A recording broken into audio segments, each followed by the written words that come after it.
The Reboot Foundation, we fund research and conduct studies to support critical thinking skills at all levels of society.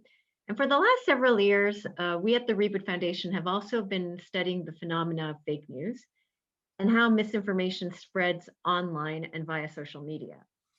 So when we first started our research, it was nearly inconceivable that the issue of fake news and misinformation would come to affect so many Americans. But for our talk today, I wanted to start with a simple question. How many of you have a crazy uncle or aunt or friend who sends you crazy conspiracy theories? Next, please. Let me ask this. Would you pay money to not have opposing political views show up in your news feed?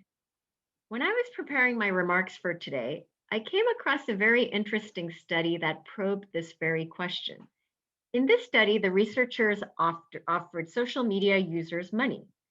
They could get $10, but in return, they had to listen to a political opinion opposite of their own, or they could receive $7 and not hear the opposing view. Guess which option most people chose? Approximately 2/3 of the people willingly forfeited an additional $3 just to get out of hearing from the other side.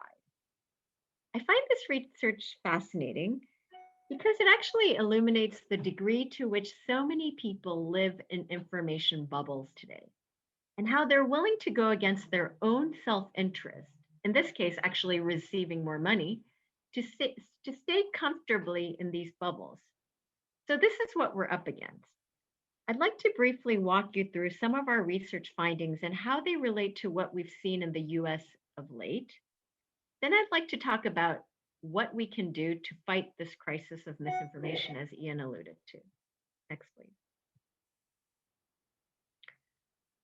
We took our first look at the fake news issue in 2019 with a research report that found misinformation and disinformation were becoming so effective and pervasive that they threatened the very roots of modern democracy. Major findings from this report, which you can find on our website, included information such as the fake news crisis is ultimately a crisis of media literacy, and that in the US, schools aren't doing enough to help students learn good media consumption habits. We also learned that simple interventions, like reading an article or watching a video on how to spot illegitimate sources of information, can actually help improve these skills. So that's the positive factor. Unfortunately, games for trying to identify better misinformation work less well for better identification of fake news. Next, please. And then about a year later, just as the COVID-19 pandemic was taking hold in the US, we launched a research project that examined how misinformation on social media was making the pandemic worse. This report, called Going Viral, found that frequent social media use was strongly correlated to participants' belief in COVID-19 misinformation. That is to say, the more time people spent on social media, the more likely they were to believe COVID-19 myths. These were myths like the virus was man-made or that it would die off in the spring. We're now winter of 2021, and obviously COVID-19 has still not died off. And 1/3 of the people that we surveyed were actually susceptible to COVID-19 myths in one way or the other, by the way. Next, please. Finally, our third report, titled, "Is There a Fake News Generation?" was published just a few months ago. Two big takeaways from this report are: one, we found users of all ages to be susceptible to a wide variety of disinformation techniques, from clickbait to misleading headlines to websites trafficking misinformation. Again, this stems from a concerning lack of media literacy among the average internet user. Why do you think the average person is susceptible to disinformation? Primarily because for the participants in our study, they were widely overconfident in their abilities to identify fake news and partisan websites. The participants in our study really believed that they couldn't be duped, or that they knew enough to spot disinformation or partisan information when they saw it. But when we put them to the test, most of them actually failed. Specifically, 64% of 18 to 30-year-olds proved to be poor evaluators of a website's credibility, i.e., partisan websites they assumed as institutional sources. And only 1% of our participants use what we deem to be true fact checking techniques. I again repeat, 1%. Next, please. So, taken as a whole, what we can draw are several broad conclusions that are relevant to our discussions today. So let me summarize. One, there is a real crisis of media literacy among the American population. Generally speaking, they get too much of their information from social media. Over 90% of news that the average American gathers is via social media platforms. And on top of it, they overestimate their ability to evaluate fake news. Two, there are definitely interventions that we can take up to shore up people's media literacy skills, but we still need the help of governments, schools, and tech platforms to make an impact. Three, fake news is bigger than the 2020 election, even though what we all saw on the 6th at the Capitol was very shocking for everyone. But it's more than red state versus blue state. And when you think about all the misinformation around coronavirus, fake news is truly threatening society itself across all breadth of areas. Next, please. So, what can we do to counter this pandemic of misinformation? I believe that there are three important fronts on which we need to proceed. One, in schools with education. We have to do a better job of teaching students how to think critically. Two, at home, with parents doing more to make sure that their children are taught to manage their emotions and that they're given opportunities to develop their reasoning skills. And three, in the tech sector, we need more transparency around the algorithms that fuel our news feeds. And we actually need better algorithms altogether, ones that don't amplify hurtful content. Next, please. I'll try to be very brief on these three topics. Education. The best long-term fix ultimately is education. We need to give people the tools and means to be better attuned to the dangers of misinformation. And acquiring critical thinking skills comes more naturally when the foundation is laid during childhood. Of course, that means we need to include schools. Schools just need to do more than teach students facts, figures, and a specific set of skills. The best schools really teach children how to think independently and how to reason through problems. Unfortunately, in the US, our research has shown that more than a third of middle school students today say that they are rarely or never learn how to judge the reliability of informational sources or media literacy. Again, I repeat, 1 out of 3 middle school students. So to help this, the Reboot Foundation spent a substantial amount of time and effort during the last half of 2020, working with a group of American teachers to produce a teacher's guide to critical thinking, which includes an entire chapter on how they can improve media literacy skills of their students. Next, please. Let's talk about countries that get it right. Finland tops a list of European countries deemed the most resilient to disinformation. And in Finland, students are taught how to identify misinformation, disinformation, or malinformation, stories that intend to damage. While Finland has taken the position that strong public education system as a main tool to resist information warfare, this belief, unfortunately, has not yet taken root in the US or majority of other developing countries. Next, please. But obviously, we can't just put all of the blame on schools. We can't just say teachers need to do this and think that we've solved the problem. Parents need to take an active role in teaching their children how to become better critical thinkers, something that you as journalists have been framed and taught all along through your education. Some things that parents can do with children, even of younger age, nonetheless, is promoting the development of reasoning, even at an early age, by creating home environments that encourage intellectual curiosity and really encouraging children to think out loud about their own thinking, or what we often call metacognition. This can start even at age 4, 5, 6. The second is to help them teach them how to manage their emotions. Even us as adults, when we're reading information or absorbing a fact, when we're too emotional, we have challenges with our own rational thinking. So it goes the same for children as well. And we need to help teach children to give languages where they discuss their feelings. And by learning how to express their emotions, children can learn to externalize them and absorb them and better manage how to do critical thinking. Um, in addition to that, modeling healthy skepticism and curiosity. When reading an article or learning new information, it would be great if parents could sit down with the children and verbally express questions, follow up questions on the purposes and possible biases of the sources. Parents should also encourage their children to ask lots of questions about what they see online. Um, and one good practice, for example, is to confirm information with multiple sources and making that a practice that your children observes you as an adult doing. And finally, we all need a good digital detox. Limiting screen time is obviously very good practice. Next page, please. And this brings us to the third prong in the fight against misinformation and disinformation online, the social media platforms and the tech industry. First, social media has a responsibility to limit the spread of blatant untruths, especially by screening sources. So while social media has a responsibility to avoid untruths, it's also nonetheless not reasonable for a platform to track down every single untruth or half-truth.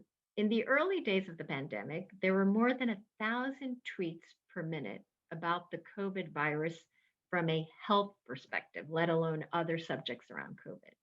That's a tsunami of content that can't be policed really to any meaningful degree. Next page. But we can do something about Section 230 that we talk a lot about, the US law that provides legal protection for technology companies over content from third parties and users. Without the law's liability protections, US-based social media companies would be exposed to immense legal risk that would make hosting user content extremely expensive. There is broad consensus today that Section 230 is antiquated and that it does need to be improved. But there is little agreement on what a working fix would look like, even though the latest Safe Tech Act at least addresses one area, which is that any paid content that these tech platforms should be responsible for. Next. But above and beyond content monitoring, I believe that a larger problem stems from the tech companies and their algorithms. Ian mentioned the word algorithms multiple times in this introduction. These companies need to do more to make sure that their platforms are not automatically and unintentionally amplifying hurtful or dishonest content. And an important thing to understand is that the algorithms that fuel your news feeds are designed to play on your emotions. They're designed to learn and understand your likes and dislikes and your preferences. They figure out your behavior, human behavior, and then they feed you more of what you think you want. More of you will keep clicking on their platform. So I would argue that one way we can address our crisis of misinformation and fake news is to hold social media platforms accountable for improving the algorithms that amplify hurtful content and prey on our emotions. In a recent piece for Marketplace, reporter Molly Wood summed up this idea well. The problems ultimately come down to not what is being said online, but how that information is being amplified by algorithms within these social media platforms. So the issue again is really not the content, but the technology itself. Next, please. Zeynep Tufekci is a Turkish-born computer programmer turned sociologist. She's a faculty associate at Harvard and has researched and written about this. She wrote a few years back in the New York Times how she discovered that YouTube was algorithmically programmed to direct users towards opinions more radical than the ones they seem to hold. YouTube, she concluded, might be one of the most powerful radicalizing instruments of the 21st century. Social media companies do need to improve their platforms so that disinformation, conspiracy theories, and hurtful content is not so easily and successfully amplified to people who likely otherwise would not choose to see it. We often talk about, for example, some of the extreme groups that people joined. Over 60% of those were actually suggested by Facebook itself as a platform. Next, please. So, how many of you are regular users of social media in your personal lives? As journalists, I'm sure all of you have professional accounts, but I'm curious to know how many of you also use social media in your private lives. So let me ask you this. How much money would it take for you to close those personal social media accounts forever? Just erase your footprint altogether forever. What is the minimum amount of money it would take for you to do this? I know what Ian thinks about it, but I'm seeing that there are 7 attendees, and if you could actually post on Q&A which of these answers that you would respond to, I'd really appreciate it. So the choices are $100, $1,000, $10,000, or no amount is high enough. I won't tell you what Ian's choice was, but if you could actually list on Q&A, I'd really appreciate it. And the reason why I'd really appreciate it is because in determining just how dearly the average person holds their social media personas is something that we are working on a new research project on this field. And this is one of the questions that we hope to ask. So hopefully in the spring, we'll be able to report out an answer that is representative of the entire US. Next, please. So in conclusion, before I open it up for questions, as I said early on in my remarks, from where I sit at the Reboot Foundation, fake news and disinformation is really bigger than the 2020 elections. It's more than red state versus blue state. Fake news is threatening democracy and society itself. There is no easy fix or silver bullet. The only way that I see to effectively combat it is through a mixture of long-term educational changes, strong parental involvement, government policy fixes, and ultimately more socially responsible social media technologies, which you may ask, does that even exist? Thank you very much. So that's stimulating and provocative. When we were preparing for this, I was thinking of, the real problem is that the electronic environment is adapting and mutating far faster than the social, legal, and commercial environment can cope with it. The old test for the Supreme Court was, freedom of speech, but what happens if you shout fire in a crowded cinema? And what we've had recently is the equivalent of a president and many others wandering through a burning cinema shouting, "No fire, what are you worried about? Stop it, no fire at all." So, the legal instruments don't really meet fit the bill. One of the things that used to keep some truth in the media was the fear of a libel suit, that if somebody was defamed, they could come for the publisher and get money out of them. And it made journalists, especially in Britain, think very, very carefully before they printed some stuff. But it didn't stop them producing some complete and utter lies if they thought the person couldn't sue them. So it makes it more difficult.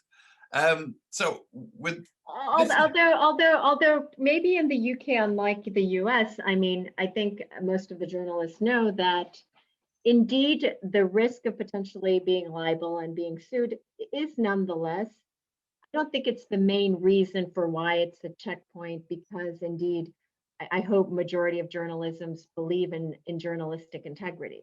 The real issue of social media platforms is that it's not a group of journalists. And even on the business side, the model is different because it's not about trying to add additional subscribers or readers to sell better ad revenues.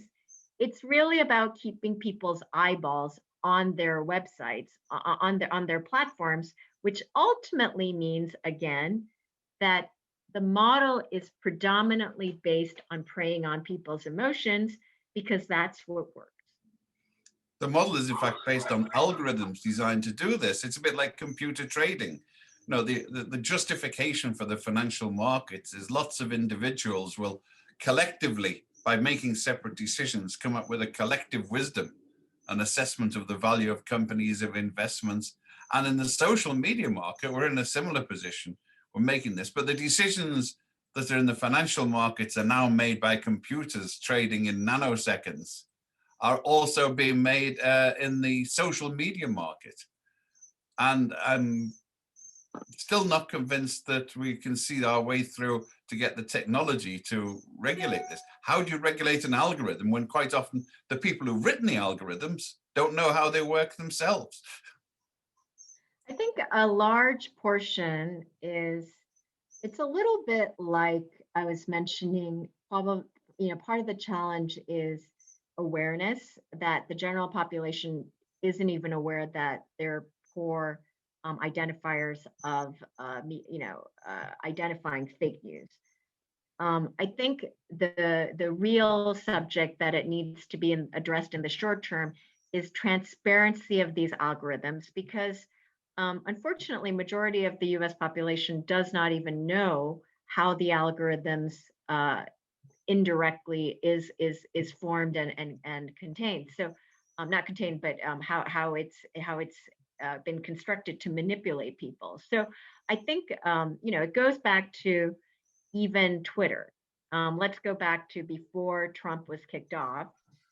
There was actually a lot of angst and suspicion from pro-Trump people about what was being censored on Twitter from Donald Trump before he was actually officially kicked off, because people didn't understand why certain articles were being censored and why certain articles weren't being censored. So I think it comes back to more of a, and this is something that obviously policymaking needs to focus on, is the transparency about algorithm, just like insurance companies who use big data need to be transparent about what the algorithm is behind, for example, the calculation of their insurance premiums and their policies as well.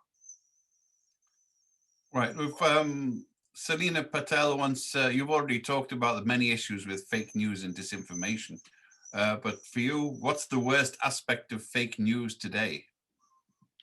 I think the worst aspect of fake news today is really, um, you know, clearly uh, consumers, our liberty to consume information and have correct information is probably, one of the most important rights, that demonstrates our liberty. And unfortunately, by the channels of going to social media, we are being forced to do more selective thinking, and hence being in these echo chambers. And I think that in and of itself is actually a threat to our individual liberty, which in a more general and global sense, I think is the real threat. And Frank Gomez has a traditional form of skepticism, which I tended to agree.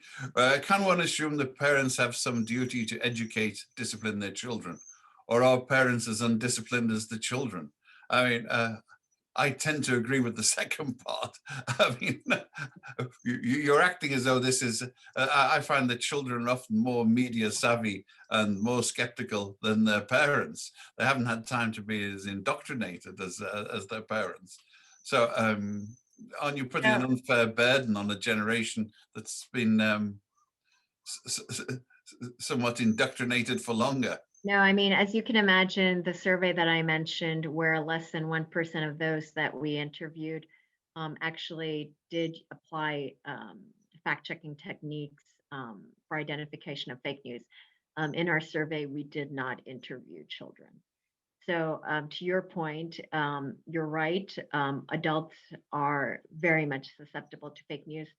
Um, and we have a media literacy problem, and that is why um, I think I often get asked a lot of times questions by journalists saying, "Well, what can we, as true journalists with integrity, do to help the situation?" And I often say it's about publishing more and making sure that there is an awareness about this media literacy issue.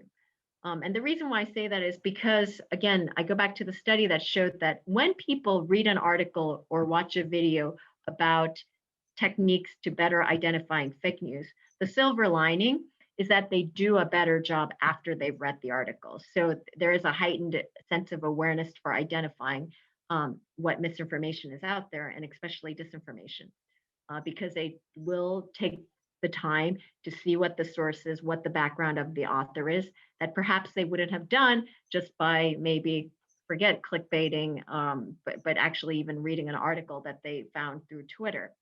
So you're right that it is something that adults need to practice more, but I also don't want to minimize the importance of teaching really media literacy for children, because us thinking that the kids are more ask more questions and they're more savvy, I don't agree, because and the real danger I see, it goes back to the platform like TikTok. We talk about TikTok today because of the fight between China and the U.S. from a politics standpoint, but the real challenge is that TikTok is the platform that the younger generation, even children of age 13 and above, are using regularly. And us as adults think it's just about little videos of people dancing and some music, but there's actually content in it that children follow. And so if they're not trained in media literacy, we're really not helping children who are susceptible, especially if they're not trained to identifying what is targeted information to prey on their emotions. One of the things that comes here is the assumption that fake news came along with social media. I've been in the business well before social media, and there's an old British rhyme which I can half remember. You cannot hope to bribe or twist the British journalist, because thank God, because seeing what unbribed he'll do, there's really no occasion to. I mean, the yellow press, the absolute invention of politically and commercially expedient lies, is something that's been with the media since Gutenberg first printed the Nuremberg Echo, whatever he did. It's been there all along. It's been, what's happened really is there's an amplification of the means of disseminating lies through the social media. But Yeah, is it I mean, a substantially different problem? well, it's the pounding of it, right? But you're absolutely right. Fake news is not something that is new, although the word fake news was actually coined at the first election. If you recall, it was based on um, originally the article that was created out of Macedonia saying that the Pope actually supported Trump. So that was the original coining of the Actually, I've got a word. question. Fake news was something that was invented a long time ago, mostly by the progressive side to describe what the conservative media was doing. It's been in parlance for a long time, and it's only more recently that It's that been, Trump yeah, used regularly. appropriated it, and he took it again from Adolf Hitler, because the Nazis used to refer to the lying press, the Lügenpresse, So and they let's made it a mantra that the press, by definition, were liars. let's come back to the fundamental difference. That is, it is different from what is different today than what it was before. I want to reiterate, it's not minimal that today over 90% of information that we gather is online versus offline. I think, Ian, even you would argue back in the UK 30 years ago, it was probably the reverse, if any. I mean, very. There was no Yeah, electronic. it was your Apple II floppy disk, right? And and that, that, that has an impact, because and then obviously it gets amplified even further because actual news on top of it, we get over 90% of it via social media. The reason why I mentioned that is because um, when you have a paper journal, or call it information sources in the library or whatnot, there is, you may say it's not all, it hasn't always been so rigorous, but there is footnoting, there is in a paper a differentiation between what's investigative reporting versus op-ed. Today online, it's all mixed together, from blogs to institutional sources to just flat out bullshit. And so it takes while it's a generous society that we live in, because there's a plethora of information out there, it's also less generous because there is a difficulty where people need to spend the time to actually be able to, you know, go through all of that plethora of information to try to get to, what is a blog, what is an op-ed, what is information. So I think that's really the fundamental difference of, how we used to gather information before and after. And again, um, if people actually would go on the websites of your journals, of the participants' journals, and filter through the information, I think it would be a very different world than them gathering articles via your journalists on the journalists on this calls, on the Zooms, you know, click-throughs in terms of how you gather information. So I think it's that tunnel vision that unfortunately people are going through that is probably what's really fundamentally different and detrimental. I'm a bit more cynical about this. The tunnel vision has always been there about people picked which newspapers they were going to read, and Well, the other sad fact, if you want to talk about that, Ian, is that unfortunately over half the U.S. population today is suspicious about what they read in institutional sources. So you may say that's healthy skepticism because they should have been like that, even 30 years ago, based on what people were publishing. I'm probably a little bit more optimistic than that. I think the key importance is to actually educate adults and children that they do look at multiple sources rather than relying on a single source of information. And you're going to say, Ian, well, that's practice that they should have done 30 years ago as well. You're absolutely right. But again, still, when we're forced to be in tunnel vision because we gather 90% of our information from social media, and what we're exposed to is very slanted and selective, it's very hard to take um, a bit of pause and reprieve and decide, if you've been watching Fox News all of your life, that maybe you should go to CNN and read a couple of articles on what's on CNN. And that's really the challenge today, is that people don't do that and refuse to do that. And it goes back to the initial question that we asked, is how much are people willing to pay or earn, in that question, to not see opposing views. I'd often pay not to hear the views allegedly on my side. They're so boring, but predictable. But I'm an outrider on this. I agree with you. But I mean, the issue really, it comes down to the algorithms, because on the web, as you say, they are self-reinforcing. The algorithms will point you back to what they think you want and reinforce all of your existing, all of your what incentive can you give to the social media platforms to introduce, lines of code for open-mindedness? Well, if he's interested and thinks that COVID is a fake, maybe he'll be interested in this article proving that the morticians, the morgues are overflowing because of the fictitious disease. Can you code in an algorithm that counters one with the other? Listen, I don't think that there is an economic incentive or a model to move away from social media companies to not prey on emotions. And that is because ultimately, this is not typical to social media. Selective thinking is something that people prefer because it just confirms their own biases and their own views. Having said that, um, it goes back to the Safe Tech Act, for example. At minimum, um, because if you actually go through social media today, a lot of what you're fed is paid content.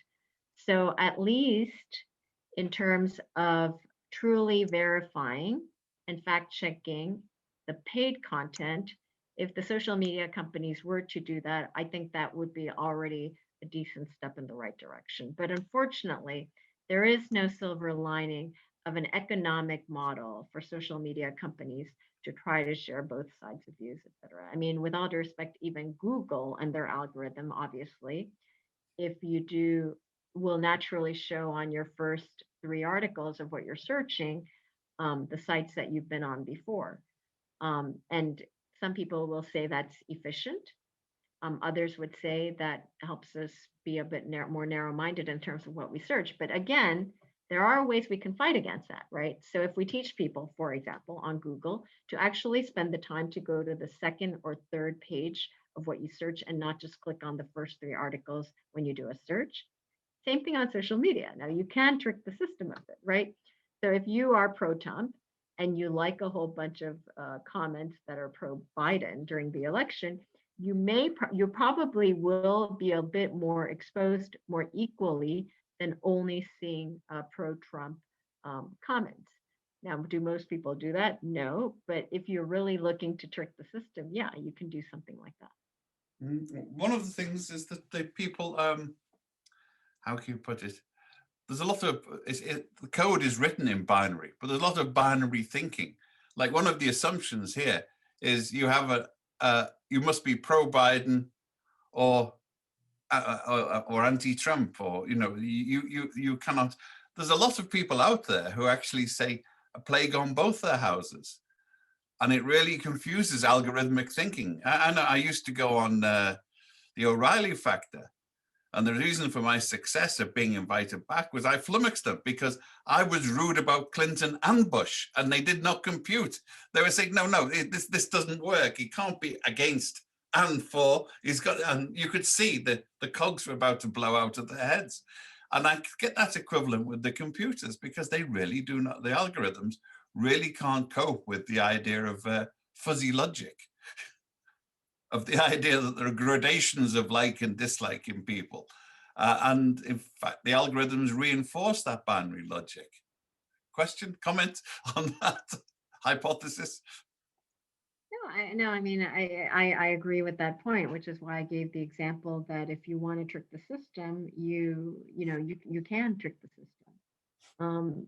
Unfortunately, that is not what majority of Americans will do deliberately, because again, um,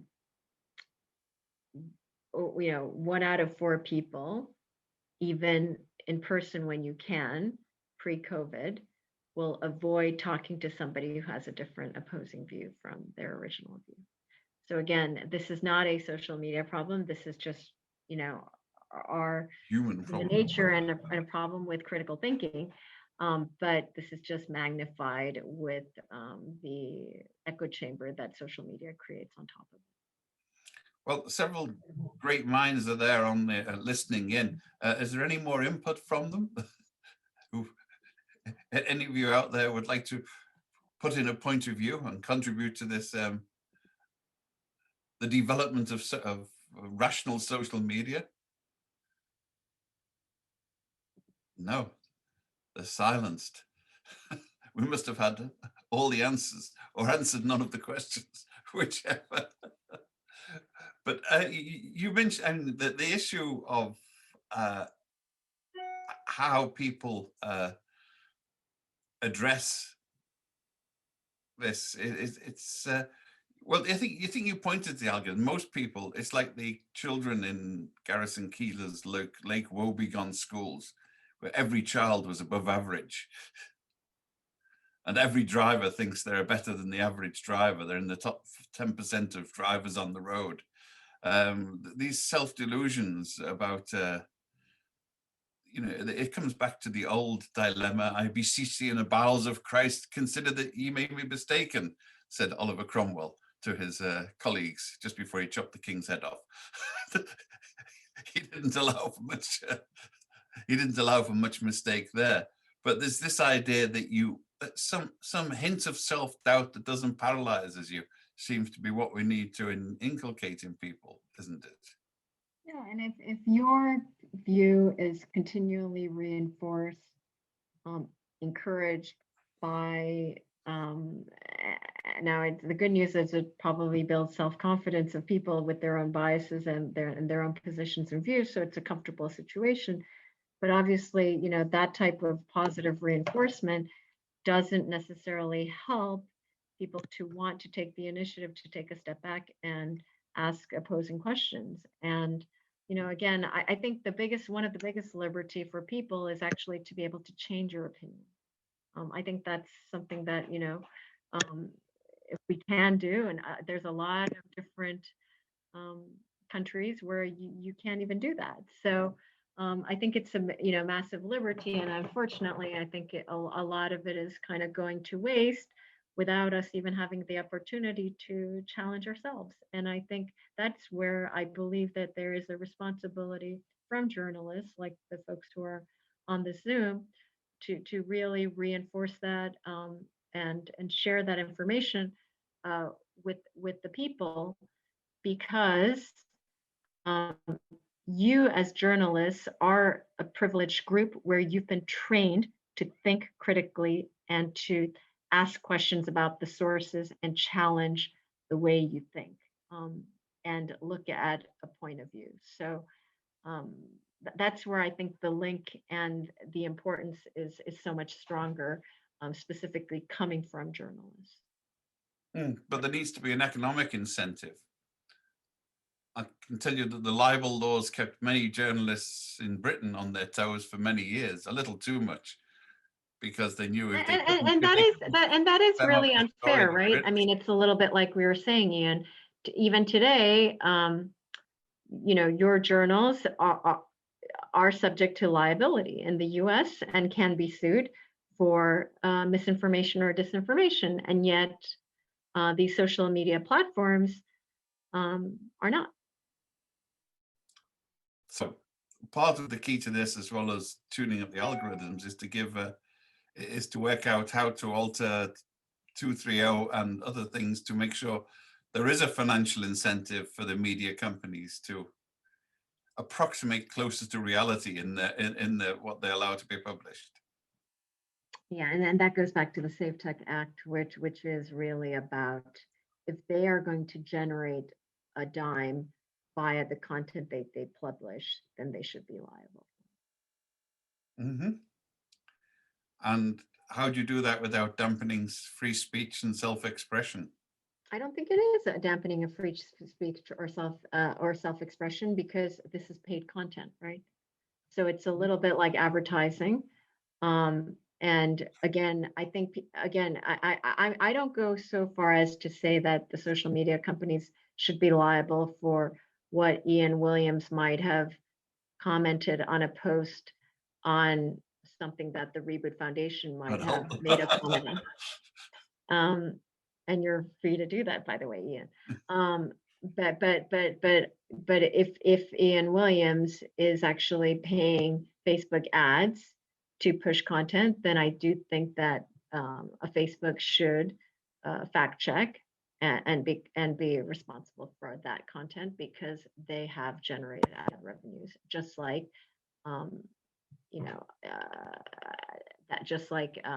the press has ad revenues that they generate. Now it's a different form in terms of the direct linkage, but I think the linked revenue for the social platforms, they should definitely be liable for. Yeah, and have you formulated any sort of potential legislation that would give effect to this and still protect the freedom? So the Reboot Foundation is not a political organization. We're not a political think tank, but probably on this matter, we've gotten about as close to being political and far away from my general comfort zone of what the foundation is to be.